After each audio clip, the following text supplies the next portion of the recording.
बढ़ती हुई महंगाई और भाव के चक्कर में मोदी सरकार ने हमारे यहाँ के जीएसटी को तो कम कर दिया है, लेकिन क्या इसके पीछे कोई सटीक दूसरा कारण है या फिर इसके पीछे कुछ और राजनीतिक हाथ है?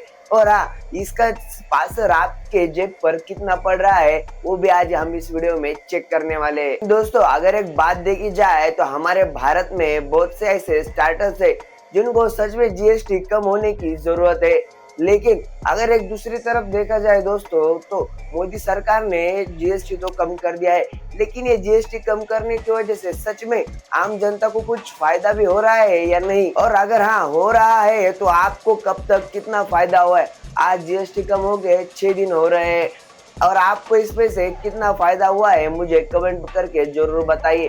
और इसके पीछे की सारी पोल आज हम इस वीडियो में खोलने वाले हैं। और आपको ये वीडियो थोड़ा सा भी अगर अभी तक पसंद आया हो तो वीडियो को लाइक जरूर कर देना और इस वीडियो को ज्यादा से ज्यादा शेयर करना मत भूलना। तो चलिए दोस्तों शुरू करते हैं। लेकिन आप अगर देखा जाए जीएसटी रेट तो कम हुआ है, लेकिन सच में इससे आम जनता को कितना फायदा हो रहा है वो देखते हैं। अगर सही से अगर कैलकुलेट किया जाए तो आप समझो, अगर किसी मेडिकल स्टोर में दवाई खरीदने जाते हैं उस पे जो रेट है वो तो उतना ही लगाएगा, बस उसमें जो आपको 10% डिस्काउंट मिलेगा जो कि हमेशा से ही मिलता आ रहा है।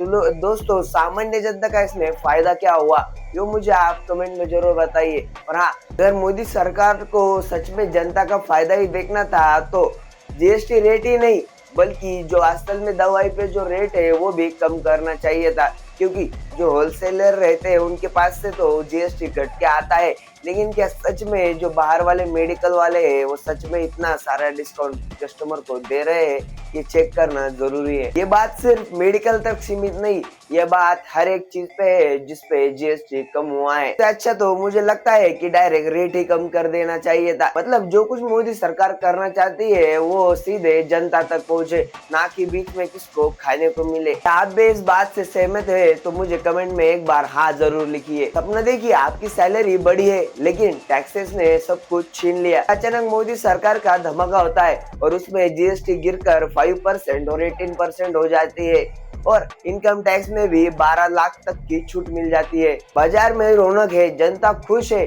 कंपनियां भी बूम हो रही है। लेकिन रुकिए, ये चुनावी जादू है या फिर एक आर्थिक मास्टर स्ट्रोक है? आज हम वो टैक्स कट का राज खोलेंगे जो आपको हैरान कर देगा। दोस्तों, टैक्स तो हमारा जेब का दुश्मन है।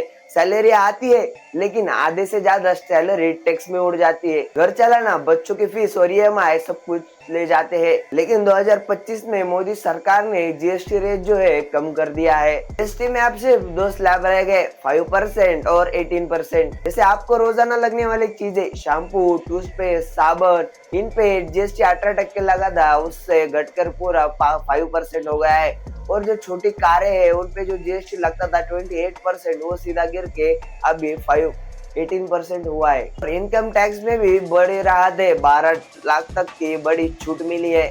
ये मोदी सरकार के फैसले से पूरी जनता खुश तो है, लेकिन दोस्तों एक सबसे बड़ा सवाल है, ये सब क्यों, अभी क्यों? हर एक फैसले के पीछे एक कहानी होती है, तो चलिए जानते हैं उस कहानी को। तो क्या ये ट्रम्प के 50% टैरिफ का जवाब है या फिर 2026 के चुनाव की तैयारी है? भारत की इकोनॉमी रॉकेट्स की स्पीड पर है। आरबीआई कहता है 2025-26 में 6.5% की ग्रोथ है, लेकिन चुनौतियां भी बहुत सारी है। अब देखते हैं टैक्स कटौती का जादू। जनता ज्यादा खर्च करेगी, मार्केट में डिमांड बूम हो जाएगी।